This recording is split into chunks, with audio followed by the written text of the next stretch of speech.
There is a massive problem in the Portland real estate market, and I'd venture to say it's happening all over the country right now, but I am seeing it firsthand in the field, and I thought it would be important to do a video on it, so stick around because I'm gonna share with you the perfect storm that is happening right now in the Portland real estate market. I'm getting after it right now.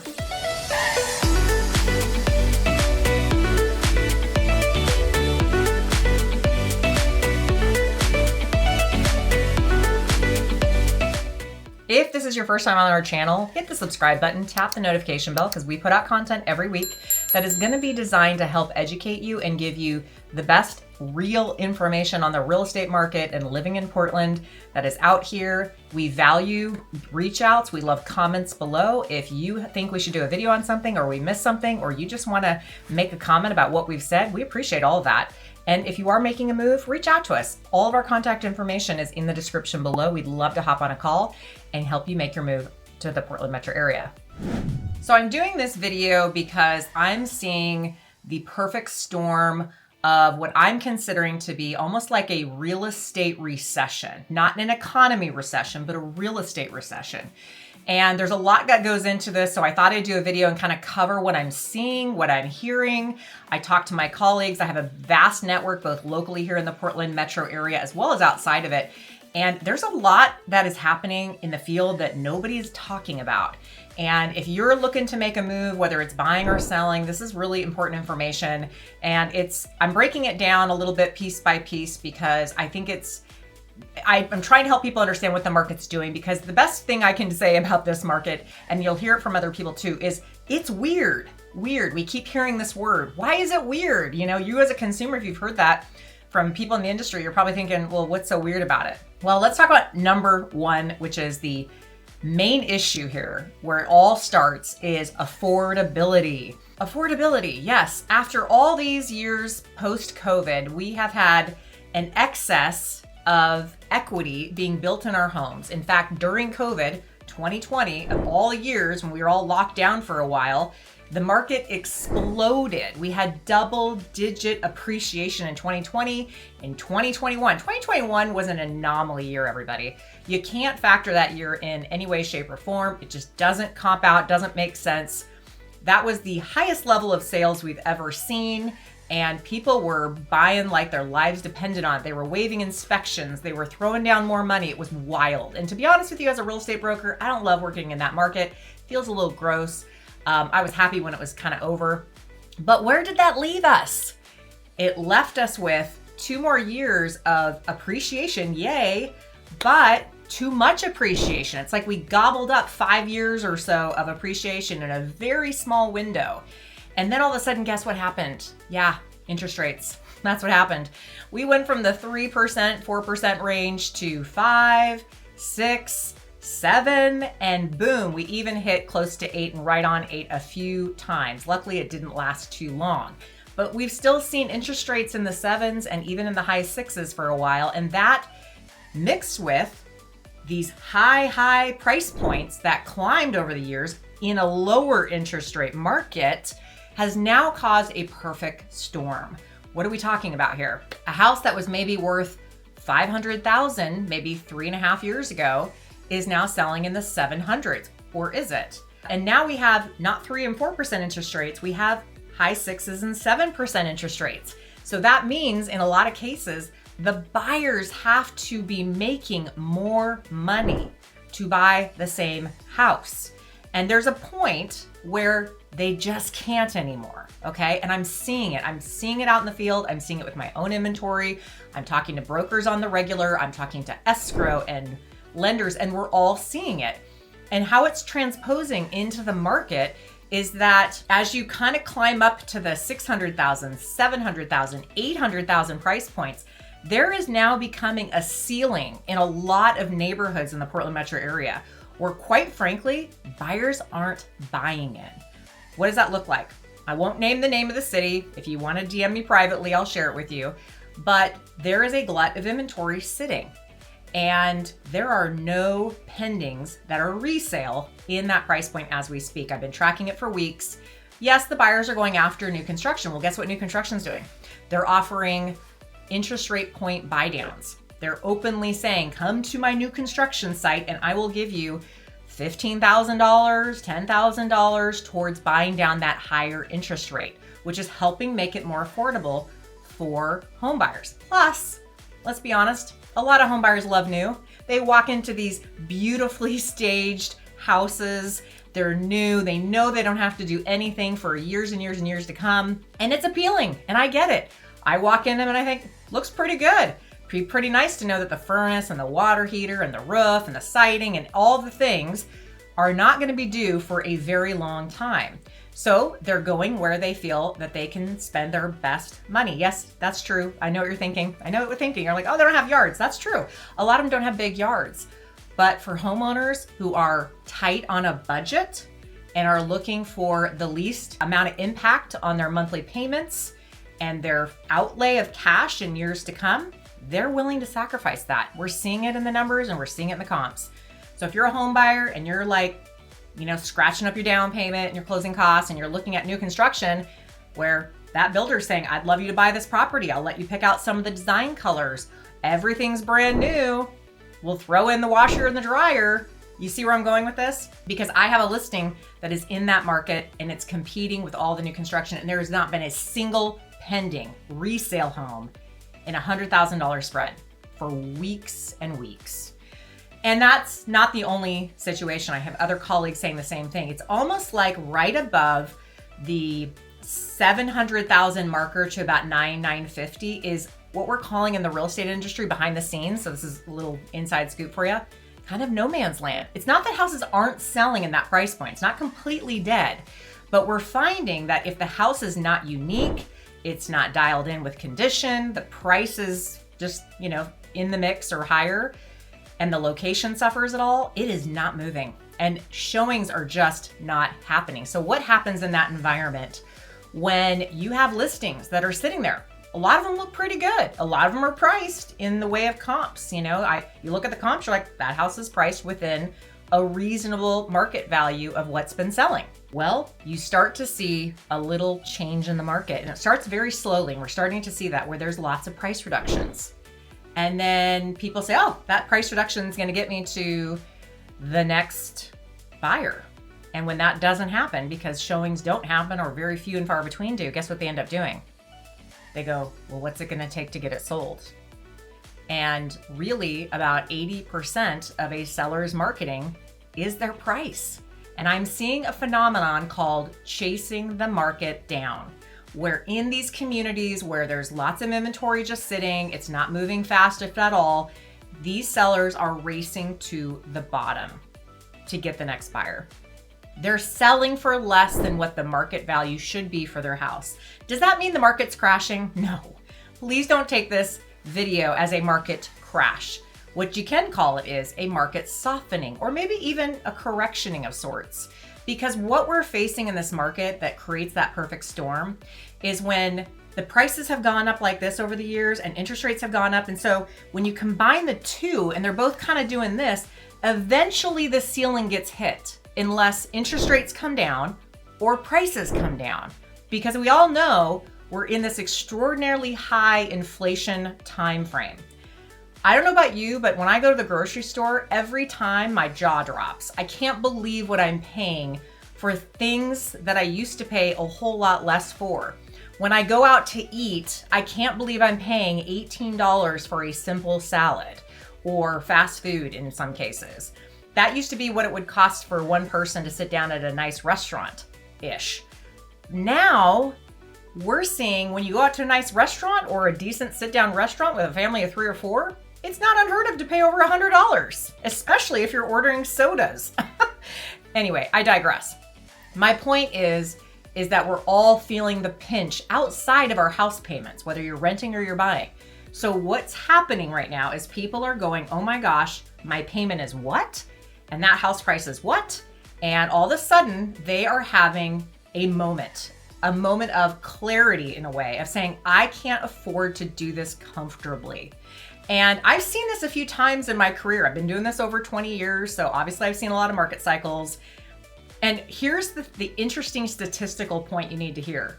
25% of all the housing sales that are happening in the Portland metro area are falling apart.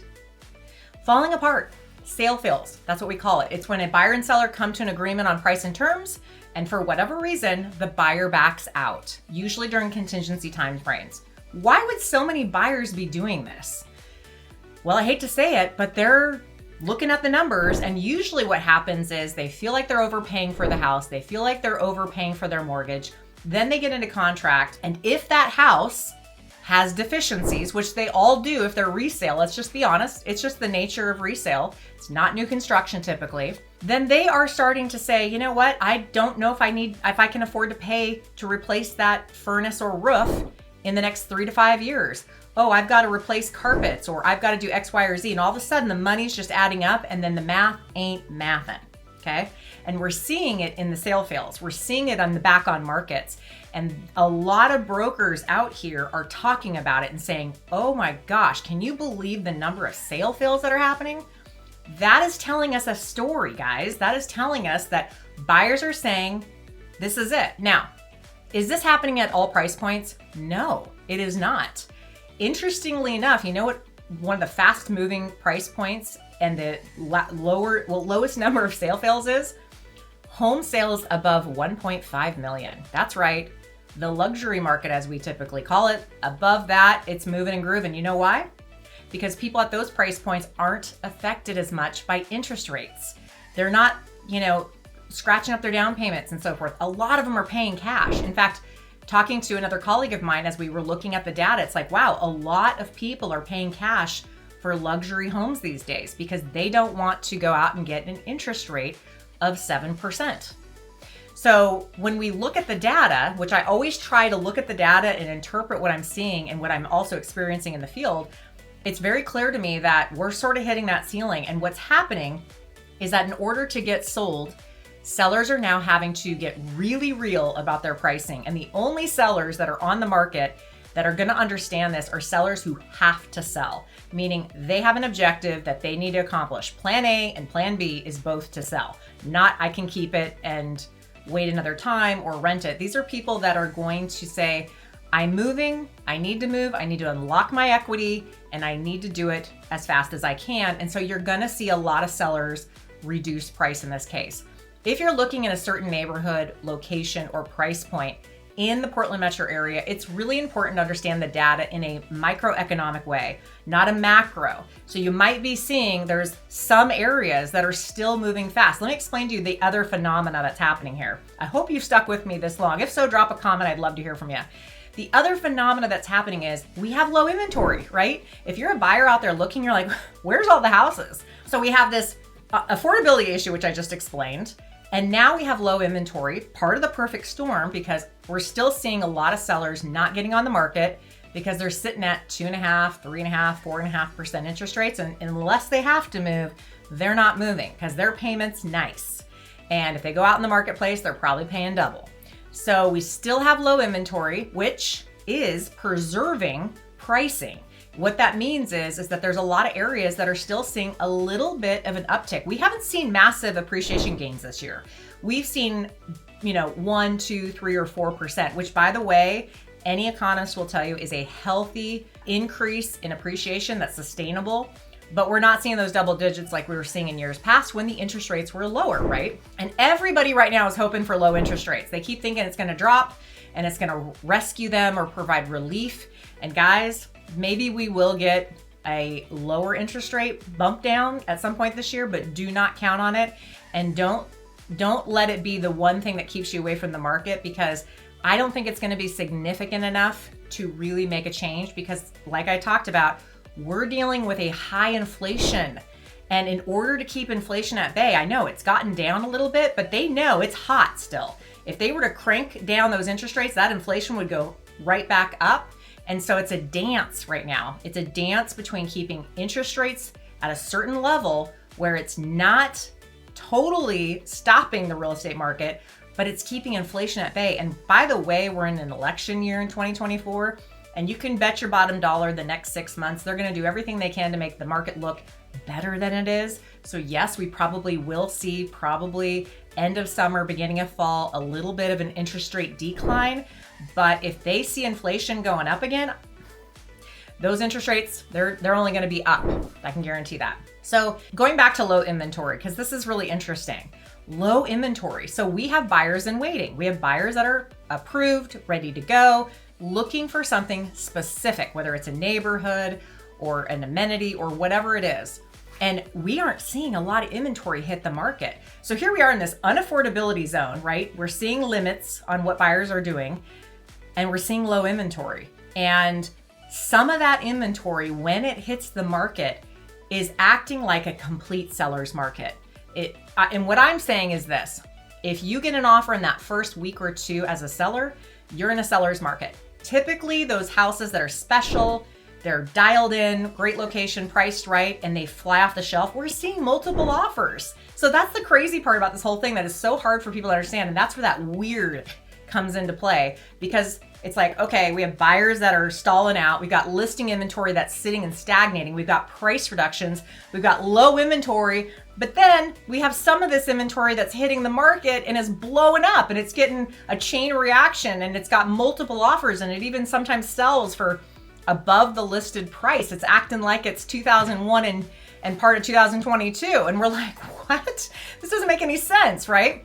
Well, it does in the sense that buyers are deciding that if they're going to buy and they're ready to go, they're only going to buy the houses that check their boxes, that are conditionally right. A lot of times you have to have something unique. So if you're sitting in the suburbs and you're a standard 3-4 bedroom, 2.5 bath with nothing standard or nothing unique about it, a lot of times you're sitting. So what are those things that are causing buyers to jump? Well, yes, it could be location driven for sure.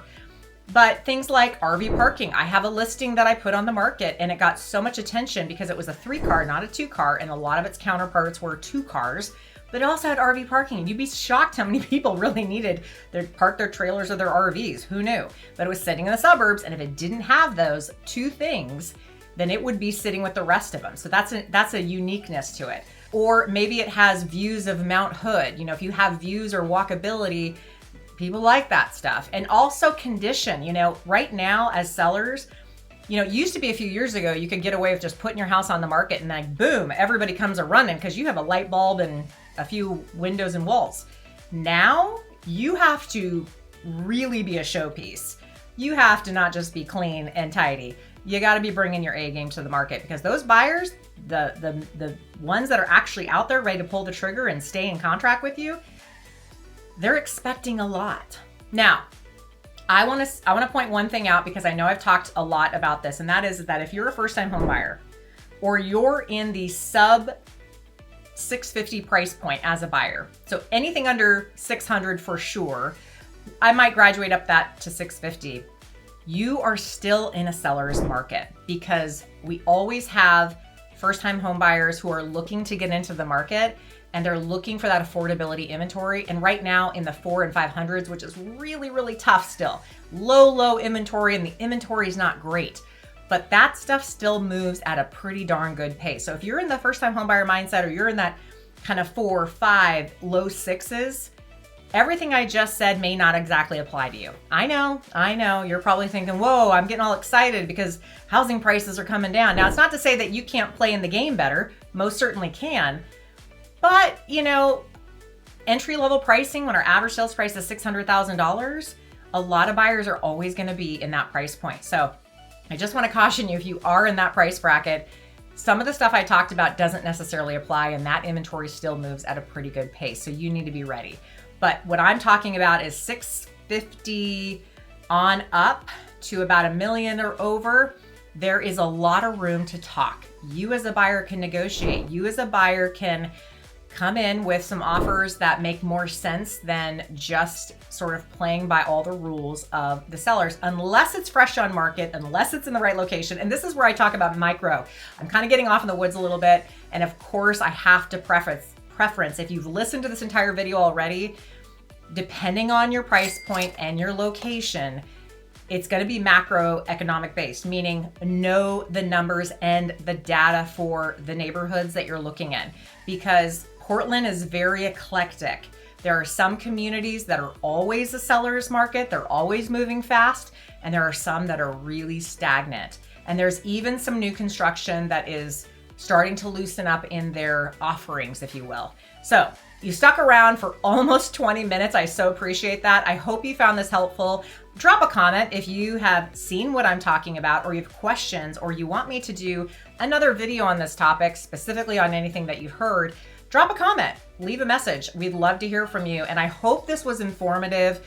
I will update another video like this in the next 60 days because I know it's could be evolving, could be changing depending on what happens this year. But I hope I described what a weird market it is based on all the factors I just gave to you. And if you are looking to make a move here in Portland, reach out. Don't be shy. All of our contact information is in our description below. We love hearing from you and we're happy to help. And we'll see you guys on the next video.